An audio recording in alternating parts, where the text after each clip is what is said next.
Olha, nós preparamos aqui uma entrevista com uma figura que eu gosto muito, um padre jovem, antenado no seu tempo, que já tem, apesar da sua juventude, tem uma experiência, um trabalho belíssimo que está fazendo na paróquia Santa Rita de Cássia, no bairro Santa Fé. São várias comunidades, né? O bairro Santa Fé é uma cidade, né? É o padre Leonardo Dall'Ostro. Ele normalmente nos ajuda aqui também com a bênção dos domingos. O que é Páscoa? Quais as similaridades entre Jesus de 2025 anos atrás e também a pregação, que seria a sua pregação nos dias de hoje? Quais são os desafios dos cristãos na sociedade atual? Para que somos chamados? Páscoa não é apenas festa, né? É um pedido de comunhão como Evangelho de Jesus Cristo. E por que há tanta separação daquilo que Jesus diz no Evangelho e a realidade, mesmo dentro daqueles que se dizem cristãos? Então, né, vamos acionar aqui o padre Leonardo Dall'Ostro. Esse é o assunto. Padre Leonardo, muito obrigado pela sua presença. O padre Leonardo é presbítero ítalo-brasileiro, pároco da paróquia Santa Rita de Cássia, no bairro Santa Fé, graduado em filosofia pela UX e em teologia pela Pontifícia Universidade Católica do Rio Grande do Sul, a PUC-RS, e também é mestre em teologia pela mesma universidade e também doutorando em teologia dogmática na Universidade Gregoriana de Roma. Bom dia, padre Leonardo Dall'Ostro, e feliz Páscoa para o senhor. Obrigado por participar do programa Acredita especial neste dia de Páscoa. Bom dia, Alberto. Feliz Páscoa para ti também. Feliz Páscoa para quem nos acompanha nesse dia tão bonito em que nós celebramos a vitória de Cristo e nossa sobre o poder do mal e da morte. Padre Leonardo, eu gostaria de lhe perguntar primeiro, se a gente fizesse uma reflexão a respeito dos 3 anos intensos de pregação de Jesus, dos 30 aos 33 anos, até sua morte e ressurreição, com os dias atuais. Quais seriam as semelhanças de 2025 anos atrás, agora? Ok. Nós podemos dizer, eu penso que isso, inclusive, é o cerne da fé, que a pregação de Jesus consiste nessa manifestação do amor misericordioso de Deus por todos nós. Ou seja, o centro da pregação de Jesus, que é o reino de Deus, o reinado de Deus, de um Deus que governa não emitindo normas, mas comunicando vida, isso não muda, né? Então, se nós encontramos alguma pregação dissonante disso, nós já encontramos naquela época, ou seja, podemos já naquele período histórico de Jesus vermos manifestações de Deus que não estão de acordo com este projeto amoroso. Mas o cerne da pregação de Jesus sempre é Deus que ama a humanidade de forma tão intensa, quase louca, a ponto de doar a sua vida por ela, né? Isso permanece. Esse é o cerne da pregação de Jesus. Jesus era sem querer polarizar no dia de Páscoa aqui, longe disso, mas Jesus era um ser político? Bom, segundo Aristóteles, todo ser humano é um ser político, né? Ou seja, qualquer coisa que nós fazemos para além de nós mesmos é política, né? A política, em um sentido clássico e positivo, é o cuidado com o bem comum. Jesus cuidou totalmente do bem comum e constantemente do bem comum. Ou seja, Jesus nunca esteve preocupado consigo mesmo. Aliás, Jesus não pede nada para si mesmo, né? Se nós olharmos os evangelhos, ele mesmo sendo Deus, na compreensão cristã, como é a nossa compreensão, cremos que ele seja Deus, ele nunca pediu para ser adorado como Deus. Ele pediu para ser seguido, né? Ou seja, não pediu adoradores, pediu discípulos. O que significa dizer isso? Ele não centralizou-se a si mesmo. Ele não é o centro da sua própria pregação. O centro da pregação dele é o reino de Deus. O reino de Deus é a manifestação deste Deus que comunica a vida. Portanto, toda a ação de Jesus, em um sentido clássico, é uma ação política, é um cuidado com o bem comum. Com certeza. É isso que o Papa diz, né? O Papa Francisco repete muito isso, né? Que a política, todo cristão tem que se mover para a política. Quando ele fala em política, é trabalhar pelo bem comum, né? Exato. Acho que já no começo do século passado, né, o Papa Pio XI dizia que a política era a forma mais alta de caridade, ou seja, a mais elevada forma de amor. Por quê? Porque você estrutura o amor para vencer as estruturas de desamor, de corrupção e de mal, né? Francisco apenas repete isso, né? Paulo VI também repetiu isso, mas Francisco repete muito isso, que a política é a forma mais alta de caridade. Por quê? Porque é um modo também de nós estruturarmos o bem. Quer dizer, da mesma maneira como no mundo o mal se estrutura, né? Cria organizações, a gente fala inclusive das organizações criminosas, né? O mal cria organizações e estruturas. Nós precisamos estruturar o bem. Isso é uma ação política. Como é que era a organização do tempo de Jesus? Em que tipo de sociedade se vivia? Porque era um judeu que morreu através das mãos dos judeus, né? Mas como é que era? Como é que se construía essa sociedade e a semelhança daquela sociedade com essa sociedade que nós estamos vivendo hoje, Padre Leonardo? Ok. Bom, nós temos que localizar Jesus sempre no seu contexto, né? O contexto da Palestina era um contexto de dominação romana. Portanto, havia evidentemente o governo local, né? Nós inclusive lemos os governadores locais, né? Herodes, o rei dos judeus, né? Mas havia também o governador romano, que era Pôncio Pilatos. Então, portanto, falamos da Palestina governada pelo poder de Roma. Abaixo deste governo político, né, estrangeiro, digamos assim, haviam os partidos religiosos dos judeus. Então, haviam os saduceus, os fariseus, mestres da lei, enfim, vários partidos religiosos, todos eles de tonalidade política, né, que tinham mais proximidade ou menos proximidade com as camadas populares ou com as camadas de elite do povo de Israel, né? Tudo isso era um suco muito forte na época, que misturava religião e política. Por isso que nós, quando lemos a Paixão de Jesus, como lemos nesses dias, né, na sexta-feira e também no Domingo de Ramos, temos lido esses textos. A Paixão de Jesus nos mostra que o julgamento de Jesus é um julgamento duplo, porque é um julgamento de caráter civil-político, sim, mas que está fundamentado numa questão religiosa e teológica. Então, para poder acusar Jesus, é necessário acusá-lo primeiro religiosamente, para depois poder acusá-lo politicamente. Mas muito semelhante aos dias atuais, né? Muito semelhante, porque a religião, ela é uma faca de dois gumes. Pois é. Ela pode fazer muito bem e libertar as pessoas, mas pode fazer muito mal e alienar as pessoas, né? Quer dizer, a religião, ela é a forma histórica, por assim dizer, do modo como nós nos relacionamos com Deus, da espiritualidade. Nesse sentido, a gente pode pensar assim, olha, Jesus foi vítima da religião? Sim, foi vítima da religião, porque a religião foi instrumentalizada para controlar as pessoas. O que Jesus fez com a religião foi exatamente fazer dela um instrumento não mais de controle, mas de libertação. Bom, se Jesus evangelizasse nos dias de hoje, se estivesse aqui, ele seria um cara, o quê? Um influencer?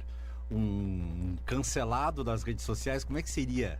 Eu fico imaginando como é que seria Jesus hoje, fazendo a pregação dele com os discípulos, que rede social ele usaria, se ele usaria redes sociais, como é que se evangeliza nos dias atuais, Padre Leonardo? Eu penso assim, quando nós lemos os evangelhos, né, se a gente pega, por exemplo, o de São Marcos, o primeiro evangelho, já no terceiro capítulo, cita-se que as autoridades começam a tramar como vão matar Jesus. Já lá no comecinho, quando Jesus vai, por exemplo, e prega na sua cidadezinha, né, Nazaré, que é uma vila, na verdade, não era uma cidade, já lá o povo também fica louco com ele e quer matar o cara. Então, ao longo da pregação de Jesus, sempre houve muita discordância em relação a Jesus. Por quê? Porque Jesus, de fato, começa a mexer um pouco as pedras de lugar, né, tirar as coisas do lugar, mostrando que a religião está sendo instrumentalizada como força política dominadora, controladora, opressora, né? Que é exatamente o contrário daquilo que ele pregou e anunciou. Se Jesus pregasse hoje, a reação seria muito semelhante, no sentido de que é evidente que o conteúdo da pregação de Jesus seria negado por muita gente. Eu digo até, sem nenhum medo, que o evangelho hoje encontra muita resistência entre os cristãos, porque nós fizemos uma separação entre Jesus e o evangelho. Talvez não seja tão simples entender isso, mas vou tentar explicar. É muito fácil dizer Jesus é Deus e adorá-lo, mas é muito difícil assumir o projeto de Jesus. E o projeto é o evangelho. Então tem muita gente que se dispõe a adorar Jesus, quase como um objeto sagrado, né? Uma divindade, mas que tem dificuldade em entender que existe um projeto por trás de Jesus, né?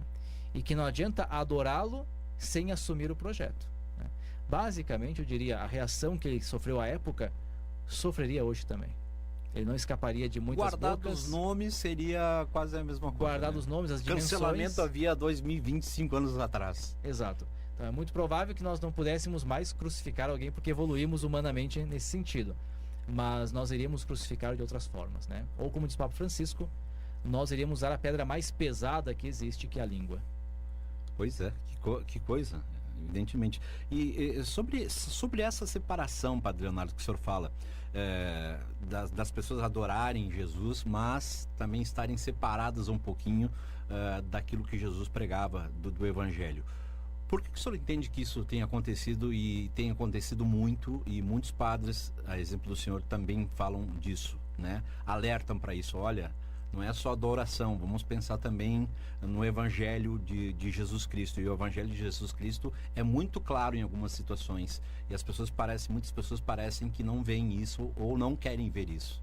Por que o senhor entende que está havendo essa separação? Ou que sempre houve essa separação, né? Sempre houve a separação, não é uma coisa que está havendo agora. O que nós temos agora é uma visibilização maior, quer dizer, com as mídias, com as redes, com a TV, enfim. Tudo isso faz a coisa ficar muito visível. Por que existe essa separação? Por que sempre existiu e por que sempre existirá a separação entre a pessoa de Jesus, que é adorada, e o seu projeto? Porque o projeto de Jesus contradiz os nossos projetos humanos. Essa é a questão, basicamente. Quando Jesus diz de forma muito clara, muito pesada, por exemplo, ai de vós ricos, quer dizer, isso é muito pesado para ser levado como projeto de vida, né? Quando Jesus diz, bem-aventurados os pacificadores, os misericordiosos, os mansos, os que têm fome e sede de justiça, isso é um projeto. Quando Jesus diz que o critério do juízo final será eu estive com fome, eu estive com sede, me deste de comer, me deste de beber, isso é um projeto. Só que este projeto de Jesus, que é o Evangelho, ele contradiz projetos nossos, né? E nós sendo cristãos, católicos muitas vezes, ou seja, é claro que daí para podermos sobreviver com isso, a gente faz uma distinção entre ele e o seu projeto. Então é muito fácil adorar Jesus ou acender uma vela diante de uma estátua de Jesus, desde que a gente não precise mexer naquilo que ele disse e no seu projeto.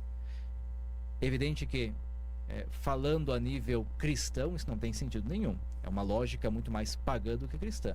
Mas nós ainda fazemos essa distinção, sim, para podermos sobreviver, digamos assim, com os nossos projetos humanos. Bom, nós estamos aqui conversando com o Padre Leonardo Lucian Dall'Ostro, que é pároco da Paróquia Santa Rita de Cássia, no Santa Fé, em Caxias do Sul.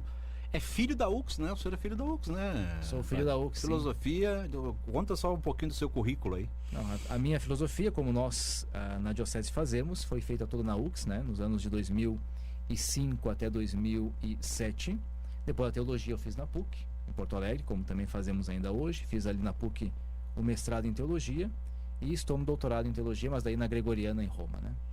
Claro, então a universidade, o reitor Gelson, que escuta a gente aqui, tá feliz. Foi meu professor. Foi teu professor? Foi meu professor, Ele sim. fica feliz com os filhos da UX, 2 filhos da UX aqui, né? Agora, Padre Leonardo, ainda sobre essa questão do dia da Páscoa e fazendo essa reflexão sobre Semana Santa e também tentando trazer aqui para esse momento que a gente vive. Eu acompanho as suas redes sociais e peço que as pessoas que estão escutando esse programa e assistindo, escutando também pelo YouTube, pelas redes sociais, acompanhem o Padre Leonardo nas redes sociais, né? Os seus vídeos, as suas ponderações, as suas reflexões sobre o mundo.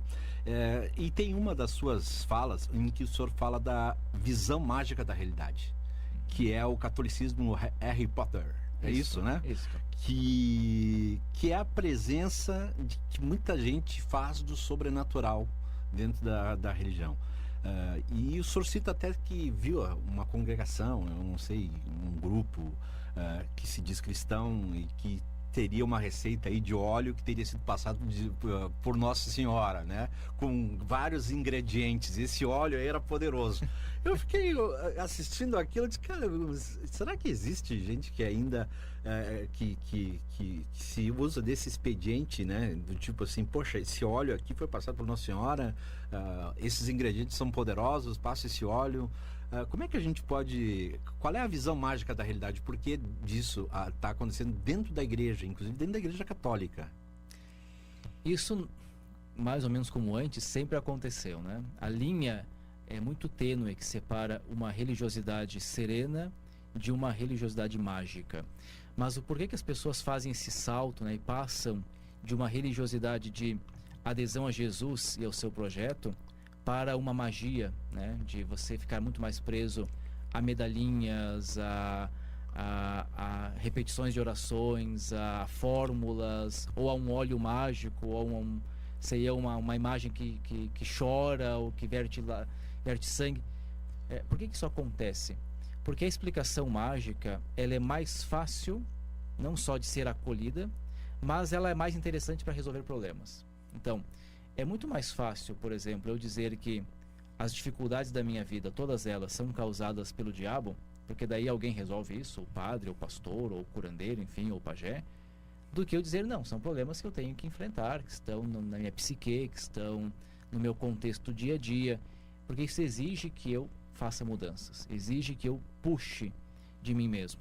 Então a visão mágica da religiosa, ela está em todos os âmbitos, não só o católico, mas os âmbitos evangélicos também, em qualquer outro âmbito religioso, porque é uma forma muito mais simples de explicar a coisa. Explicar magicamente é muito mais tranquilo. Basicamente dizer assim, por que chove? Bom, porque alguma divindade mandou chuva. Nós explicamos assim durante muitos séculos, né? Por que o sol aparece? Porque Apolo botou o sol, né? O deus do sol. Por que o sol desaparece? Então, quer dizer, as explicações mágicas, elas resolvem as coisas com muito mais facilidade, né? E é por isso que nós preferimos a mágica. O que, na verdade, eu faço como crítica é que nós estamos em um estágio da humanidade onde essa explicação não seria mais cabível. Quer dizer, nós evoluímos cientificamente, evoluímos em tantos âmbitos do conhecimento que nós não poderíamos mais nos deixar seduzir por explicações mágicas, que em última análise é uma sedução por uma explicação infantil. Quer dizer, a magia, por isso o Harry Potter, né, que é o bruxinho, a magia está muito ligada à ideia mais infantil de mundo, né? E se nós nos deixamos seduzir por essas explicações, significa que nós somos ainda muito infantilizados a nível religioso. E isso tem acontecido muito, né? Quer dizer, é muito real nos dias de hoje. Sim, extremamente presente. Mas pro mesmo lado também tem aquela coisa de jogar tudo nas mãos de Deus, né? Quando as pessoas rezam, vou até Nossa Senhora de Caravaggio, jogo nas tuas mãos, mas eu não resolvo meus problemas. É o que a minha psiquiatra me diz. Diz, olha, se tu tem problema com depressão, alguma coisa assim, eu vou te dar remédio. Mas os teus problemas tu resolve, né? Exato. E é o que as pessoas não querem fazer. Por isso que escapar para uma religião muito mágica é a tentativa de resolver com algo que está fora aquilo que nós temos dentro, né? Só que aquilo que nós temos dentro, como diz o doutor psiquiatra, ou tu resolve ou não se resolve. Quer dizer, eu posso até empurrar com a barriga e posso fingir que resolvo com mágica, mas não vai ser resolvido. Tem algo que é genético e tem algo que se resolve com remédio, mas tem algo que a pessoa tem que resolver. O Santo Oscar Romero também, eu li nas suas redes sociais uma citação, ele dizia que uma religião de missa dominical, mas de semanas injustas, não agrada ao Deus da vida. Uma religião de muita reza, mas de hipocrisias no coração, não é cristã. E ele fala mais, né? Na citação, ele diz que uma igreja que se acomoda para estar em paz, para ter muito dinheiro, mais comodidade, sem se importar com os clamores das injustiças, não é a verdadeira igreja de Cristo. Isso, palavras do Santo Oscar Romero, bispo e mártir, uma homilia de 4 de dezembro de 77. Que forte isso, né? Sim, Santo Oscar talvez não seja conhecido de todos, né? Mas foi arcebispo de São Salvador, em El Salvador, na América. Grande catequista. Um grande catequista, né? Da América Central. E foi martirizado enquanto rezava a missa no altar de uma igreja durante a ditadura militar, né? Exatamente por quê? Porque Santo Oscar é um homem que faz uma grande conversão. Ele diz, eu reaprendi a ler a escritura com o meu povo, e ele se converte de uma religião da conveniência para uma religião de fato inserida na realidade do seu povo. E aí ele percebe como o seu povo está massacrado e encontra nesse povo massacrado a presença de Cristo crucificado, né? A ponto de eles dizerem, vocês são Jesus. Ele olha para aquele povo massacrado e diz, vocês são Jesus. Santo Oscar, ele acaba com algo que nós criamos na religião, que é exatamente aquela separação entre Cristo e o seu Evangelho.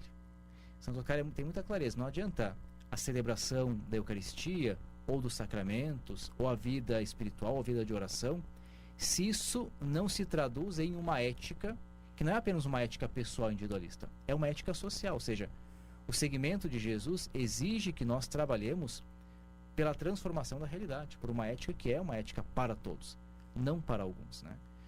Ele faz isso. É claro que a consequência disso, naquele momento, foi o seu assassinato. Mas é forte. É muito forte.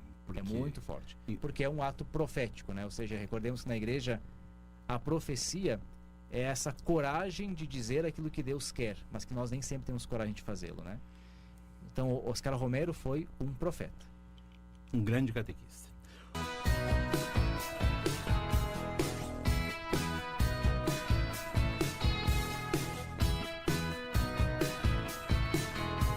Estamos aqui conversando com o Padre Leonardo Luciano Dall'Osso nesse dia de Páscoa. Uma feliz Páscoa para todo mundo. Esse é o programa Acredita. Nós estamos na sua segunda hora do programa.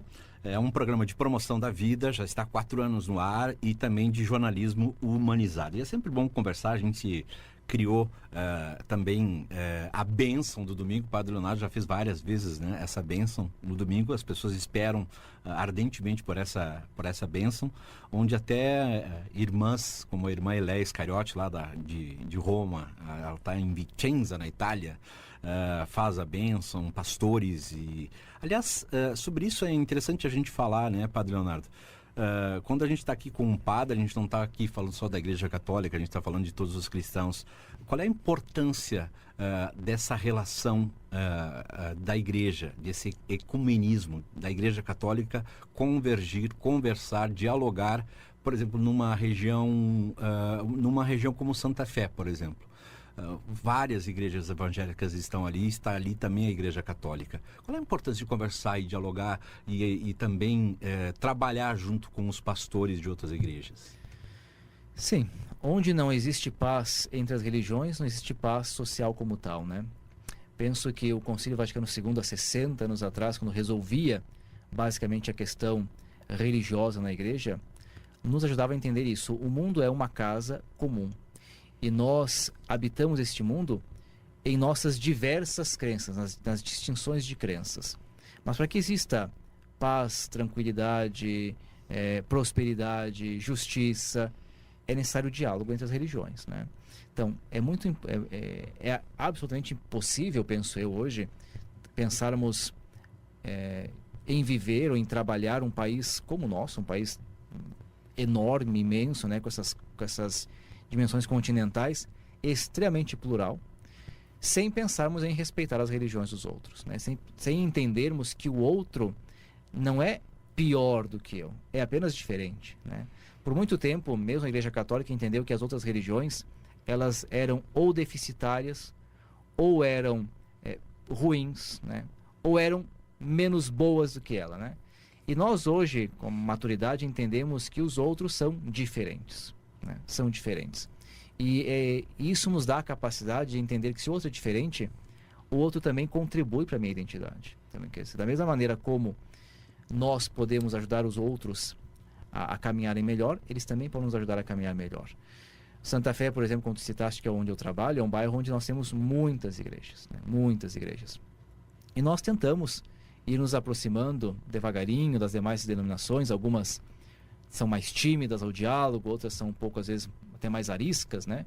Mas a gente vai se aproximando exatamente dando a entender o seguinte: olha, nós não queremos roubar o espaço de ninguém, nós não temos essa intenção, né? Nós queremos apenas mostrar que estamos aqui para o diálogo e que temos a nossa identidade. E vocês têm a vossa identidade e a vossa liberdade. E ponto, né?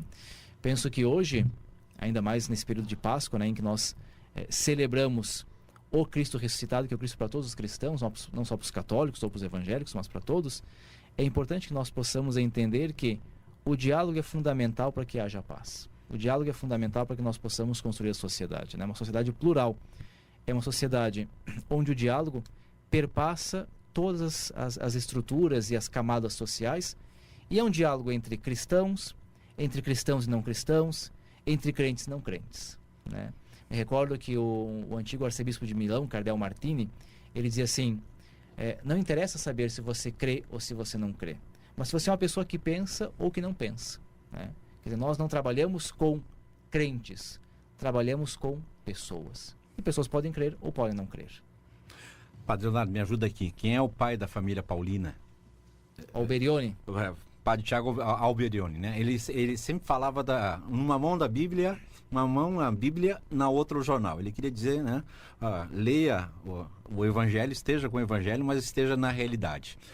Como é que se fala para um público católico nos dias de hoje sobre questões climáticas? Como é que se fala sobre os adolescentes que esfaquearam uma professora dentro de uma sala de aula? Como é que se fala sobre redes sociais? Como é que se discute os assuntos atuais, como guerras que estão acontecendo em vários pontos do mundo e que sempre polarizam? Qualquer discussão é polarizada. Não, se esse padre falou da Palestina, ele é a favor de Israel. Se ele falou da Rússia, ele é não sei o que. Sempre há uma polarização e sempre há uma maculação. Esse padre é comunista ou é da direita? Não é simples falar sobre os assuntos a mão na Bíblia e a outra no jornal, como o padre falava, o pai da família Paulina. Sim, a gente poderia até, inclusive, citar o caso do Papa Francisco, né? Exatamente. Que é constantemente acusado. Me recordo que uns anos atrás, ele, inclusive, deu risada porque perguntaram assim, Santo Padre, mas o senhor está sendo acusado de comunista pelos norte-americanos, católicos norte-americanos. Ele deu uma risada e disse, olha, se eles quiserem, eu rezo o creio para eles. Como quem diz assim, não, aquilo que eu estou falando, que eu estou dizendo, que eu estou comunicando, não tem nada a ver com o comunismo, nem com uma ideologia como tal, mas está no centro do Evangelho, né? Se a gente pega os seus primeiros escritos, ele bate muito nessa tecla. A preocupação com a realidade social, preocupação com os pobres, preocupação com a ecologia, preocupação com a injustiça, preocupação com a desigualdade, isso tudo está pautado no Evangelho, né?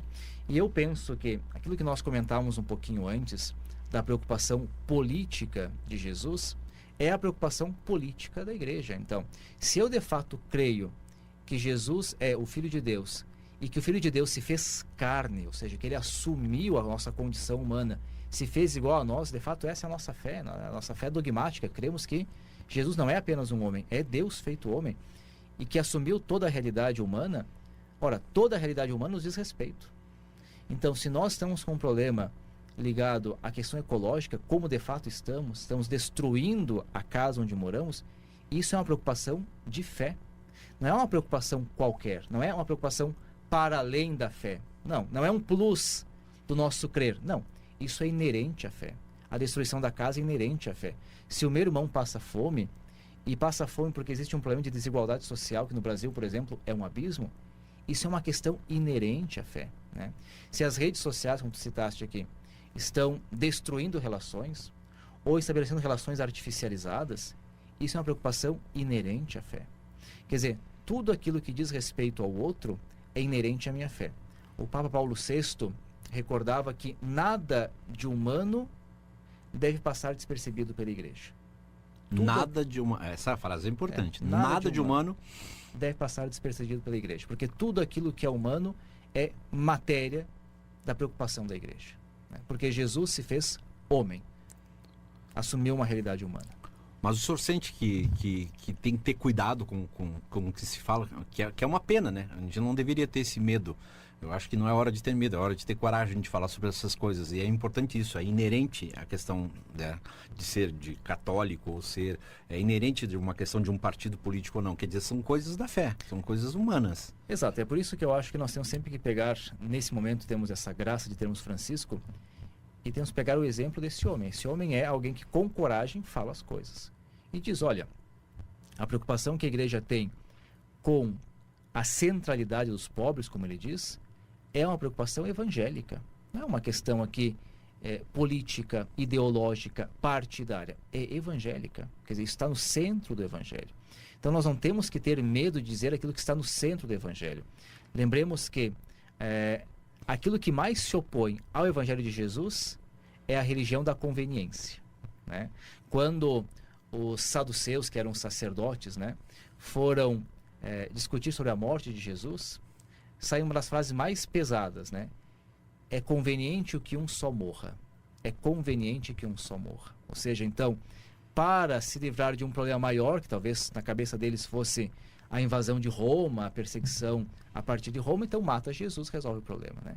A conveniência é a morte do Evangelho, é a destruição da lógica de Jesus. Nós não podemos, por conveniência, nos calarmos. Quer dizer, a realidade está aí, e a realidade diz respeito à igreja porque é inerente à fé cristã. E nós temos, sobre as questões climáticas, né, o Papa Francisco bateu muito nessa tecla, sempre bateu muito nessa tecla da importância, né?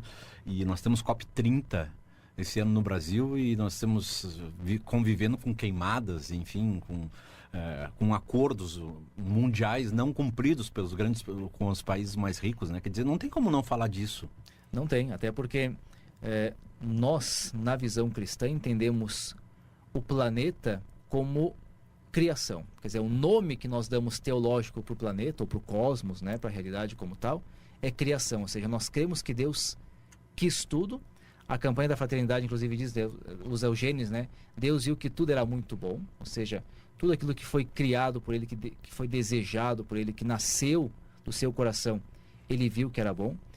E nós destruímos, né? Porque nós estabelecemos uma lógica de domínio, uma lógica extrativista, uma lógica, inclusive econômica, que não entende que o planeta é finito, né? A nossa atual lógica econômica é transformar o planeta em mercadoria. É o que nós fazemos. A gente constantemente transforma o planeta em mercadoria.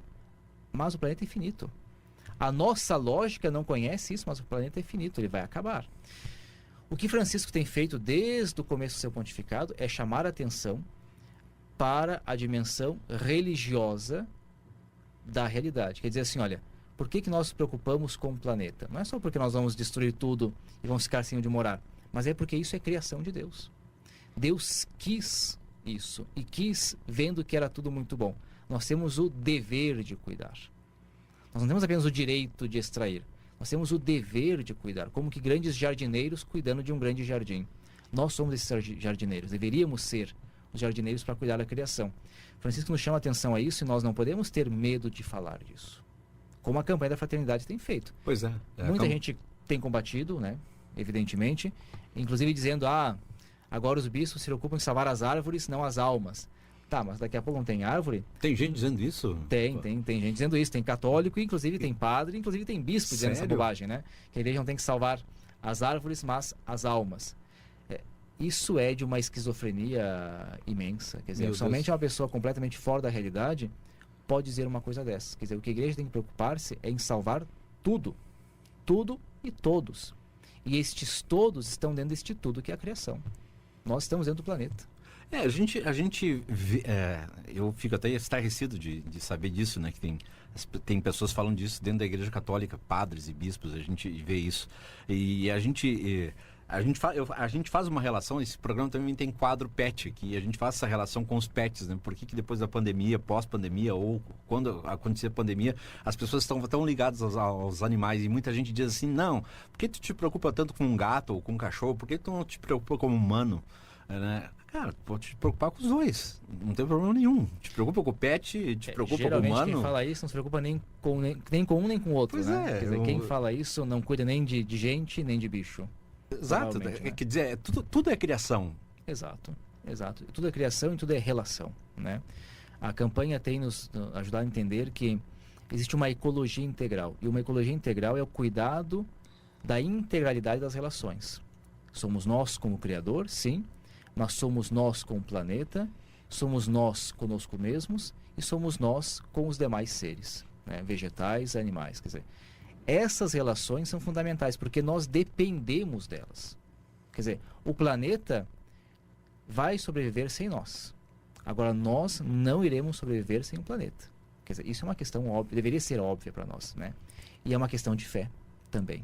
Olha, Leonardo, para encerrar, eu queria que a gente falasse sobre as mulheres. As mulheres na vida de Jesus são muito marcantes, né?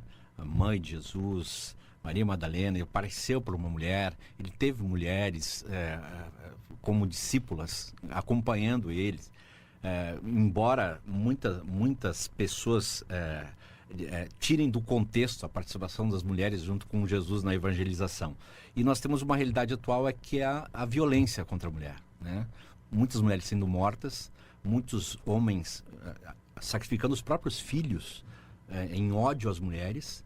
Há essa cultura que voltou, uma cultura machista ainda, em que as mulheres estão sendo muito atacadas. O que a gente poderia dizer para as mulheres nesse momento de Páscoa, um momento em que a gente também está tentando, né, discutir esse tema e fazendo essa relação também com Jesus e a relação que ele tinha com as mulheres, que foi muito importante.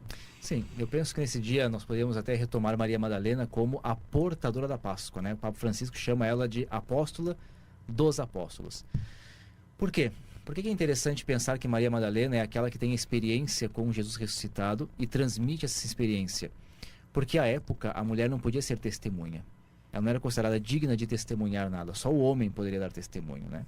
Jesus rompe aqui os paradigmas. A mulher que, na época de Jesus, e ainda hoje muitas vezes, era vista apenas como um objeto, passa a ser vista e entendida como pessoa, né? Nós temos muita dificuldade com isso ainda hoje, porque nós queremos ainda objetivizar, tornar a mulher um objeto, né? Uma objetivização da mulher. Mas se nós pensarmos até mesmo a nível de Maria, mãe de Jesus, né? Pensemos que Nossa Senhora, que para os católicos é alguém tão querido, tão próximo assim efetivamente, era uma criança, mas olhando os textos, parece que Deus pede a permissão de Maria para entrar na realidade, né? Parece que ele pede. E é engraçado entender assim, de fato Deus fala com essa menina e ela diz sim, e a partir do sim de uma menina, de uma mulher, né, Deus entra na história. Então, toda a história de Israel, que antes era pensada a partir do homem, né? Abraão, Isaac, Jacó, né, os profetas, Moisés, enfim, agora passa por um filtro, né? Passa por um outro filtro, que é uma menina, né? Como nós temos dificuldade em entender que para Deus não existe essa distinção que nós fazemos entre homem e mulher, porque isso é uma invenção nossa, pelo menos distinção de ética, e é exatamente para destruir isso que Deus coloca esses elementos, né? É Maria que tem seu sim, é Madalena que vai ser aquela que vai anunciar a ressurreição. Jesus completamente derruba essas compreensões de época, esses paradigmas de época, para nos ajudar a entender as coisas de uma outra maneira. Porque os números hoje são muito assustadores, né, da violência contra a mulher. E nós temos que combater isso. Porque nós não conseguimos mudar a mentalidade. Ou seja, o Evangelho nos traz uma novidade, uma nova compreensão de homem e mulher iguais em sua dignidade, né? Mesmo a doutrina católica hoje fala isso com muita clareza, mas nós ainda culturalmente não conseguimos dar esse passo. Nós ainda colocamos a mulher abaixo do homem, né? A esposa abaixo do marido, inclusive em pregações, né, religiosas, sejam católicas ou evangélicas, né, se recupera muito mais o que diz São Paulo do que disse Jesus, né? Quer dizer, para nós o critério não é tanto o que diz Paulo, é o que diz Jesus.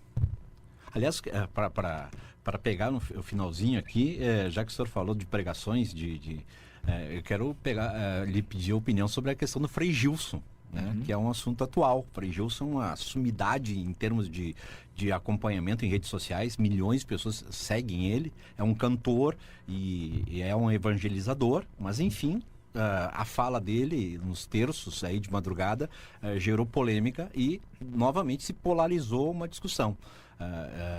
Por que essa discussão em torno do Frei Gilson, Padre Leonardo, o senhor entende que se reveste às vezes de um cristianismo, de uma popularidade em redes sociais para pregar uma coisa que Jesus não disse? Por exemplo, uma fala que ficou famosa dele foi exatamente sobre a questão das mulheres, né? Exatamente. As mulheres que estão submetidas, deveriam estar submetidas ao homem. Quer dizer, quando ele fala isso, ele fala esquecendo que existe todo um contexto quando aquilo foi dito, né? E esquecendo que a igreja já evoluiu, já não pensa mais assim. Quer dizer, é uma fala desautorizada pelo magistério da igreja. Agora, é claro que Frei Gilson faz sucesso e eu vejo que entra quase pela mesma lógica da religião mágica, né? Porque se eu penso assim, bom, vamos rezar o terço às 4 da manhã. Que diferença faz rezar às 4 da manhã, ao meio-dia, 5 da tarde... 3 da tarde. 6 da tarde? Nenhuma, né? Mas há um caráter mágico, assume um caráter mágico, né? E esse caráter mágico atrai muita gente, né? O problema do Frei Gilson não é só esse caráter mágico que está por tudo, mas é que ele veicula, né, nesses terços, momentos, falas que são fundamentalistas, que não consideram a evolução do pensamento cristão e que não consideram nem o magistério do Papa Francisco, né? Aliás, essa é uma das questões muito preocupantes hoje nas mídias católicas. As mídias católicas têm muita gente falando, desconsiderando o pensamento do Papa Francisco, desconsiderando o magistério do Concílio Vaticano II, desconsiderando a CNBB, os bispos do Brasil. Quer dizer, inclusive isso é um alerta. Quando nós vimos isso, quando nós percebemos isso, deixem de escutar essa gente, porque é muito complicado. Olha, Leonardo, olha, muito feliz com a sua presença aqui, muito obrigado por ter aceito o convite de conversar com a gente. Nós vamos conversar mais em outras vezes. Eu vou lhe incomodar mais, pedindo mais bênçãos Tranquilo. aqui. Mas gostaria que o senhor deixasse uma bênção para toda a nossa audiência que está acompanhando pelo Rádio Raiz, ou pelo YouTube, ou pelo Instagram, ou que vai acompanhar isso depois de um outro dia qualquer, assistindo pelo YouTube. Deixasse aqui uma reflexão e uma bênção para todo mundo. Ok. Primeiro, obrigado, Alberto, pela oportunidade. Obrigado também àqueles que nos acompanharam nesse momento, nesse domingo de Páscoa. E eu recordo que a Páscoa, de fato, para nós, é sempre esta esperança de que o mal não tem a última palavra. Quer dizer, quando os discípulos contemplaram Cristo na cruz e fugiram por conta disso, né, perderam a esperança. A ressurreição é a retomada da esperança. O mal é uma palavra, ele toca a nossa vida, toca a existência de todos nós, mas não é a última palavra. A última palavra é a vitória da vida, é a vitória da ressurreição. Então que nós possamos, a partir desse período pascal que nós estamos iniciando, entendermos que os males vão nos tocar, sim, mas que nunca serão a última palavra. A última palavra sempre é a vitória do amor de Deus sobre nós. E desde já invoco sobre todos vocês, aqueles que nos acompanham, as famílias, aquelas pessoas que às vezes passam por dificuldades, momentos também de sombras, a proteção, a bênção e a paz de Deus, que é profundamente amor e misericórdia, em nome do Pai, do Filho e do Espírito Santo. Amém.